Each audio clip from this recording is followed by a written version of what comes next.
Okay, I am today recording some tracks in here just as a bit of fun. I thought since I'm doing it anyway, I'll just basically run down the gear that I'm using because I will be chopping and changing it for each song. So, I mean, the kit's going to stay the same. So the kit is the Tama SLP steel, steel kit.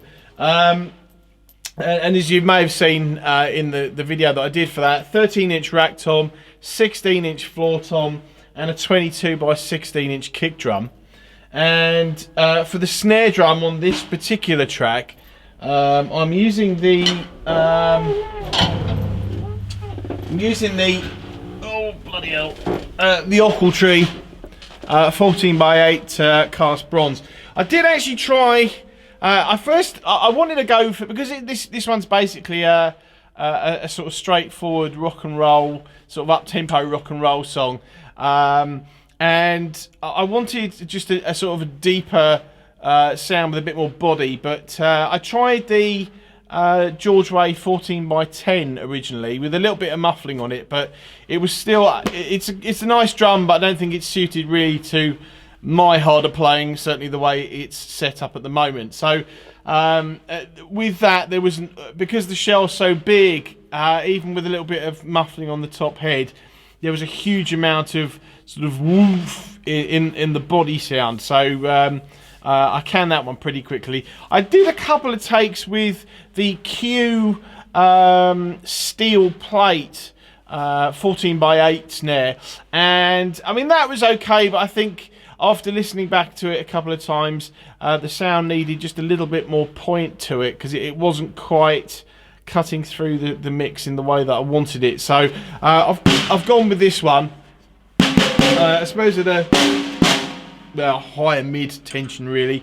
The wires are sort of, I mean they're not overly flappy, but at the same time they're a little looser than maybe I would normally have them. So those are the drums. I've got cymbals. I've got 14-inch new beats. Because it was a kind of a sort of a chuggy song, I did with a very sort of dotted hi-hat sort of approach. Well, that's the approach I've taken anyway. So it's kind of like a dotted, very fast note, or crispy note, I suppose. So I use these because I love the way these things sound. I've had these forever, and I seem to remember paying about 90 quid for them. And they're earlier ones as well, so they've got the Hollow logo on them. So I think these are very early 80s, maybe late 70s, but I always thought they were sort of more early 80s. Oh, it's a 19. You know what, I put this up the other day thinking it was an 18, but there you go. Shows how much attention I pay. So this is a 19-inch thin dark crash. K obviously. On the ride, I'm only using the two cymbals. So the ride is basically just a K ride. The very, very middle of the road. But I always found with this particular K ride, I'll spin it round. There you go. That's better, isn't it? With this particular cymbal, I've always found that it is a great middle of the road cymbal. So it's got a lovely. It's got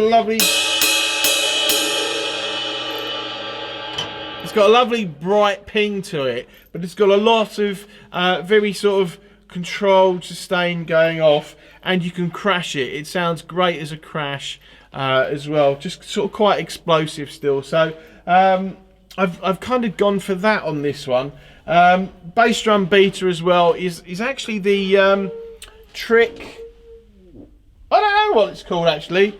I'll put a picture up on the screen, but it's kind of like, it's metal.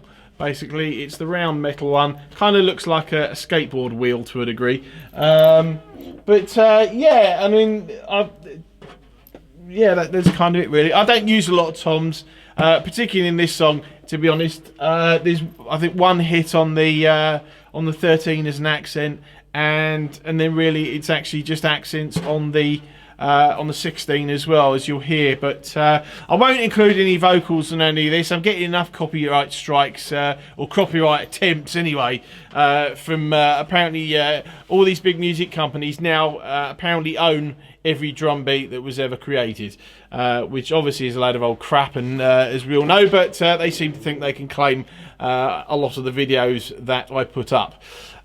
Jokes on them. I don't make any money from this, so hey. But anyway, this is the song, and as I said, there'll be no vocals, but there'll be guitar and bass on it. It's only sort of the three of us plus vocals anyway, so you should get an idea of what it's about. I don't know yet at the moment whether I'll include the whole song or just a bit of it. So you may get all of it, you may not. So anyway, so what I'm also doing for this track is I'm using a slightly thicker stick than I would normally do.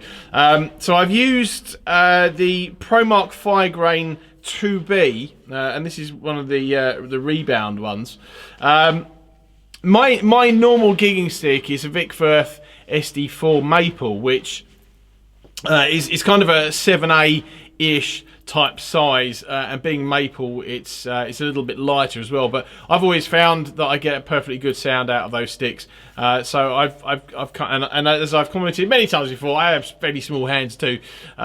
So I thought for this track, because of the sound I'm kind of going for the sort of chuggy, thicker sound on the hi-hat, and trying to get a good strong backbeat in there as well, I thought I would just basically use a thicker stick. And I mean, having listened back, actually, I think it's actually worked out. I probably won't use it for the rest of the tracks, but for this particular track, I thought that these thicker sticks have actually worked out much better for me. Thanks for watching this time round, and on to the next track.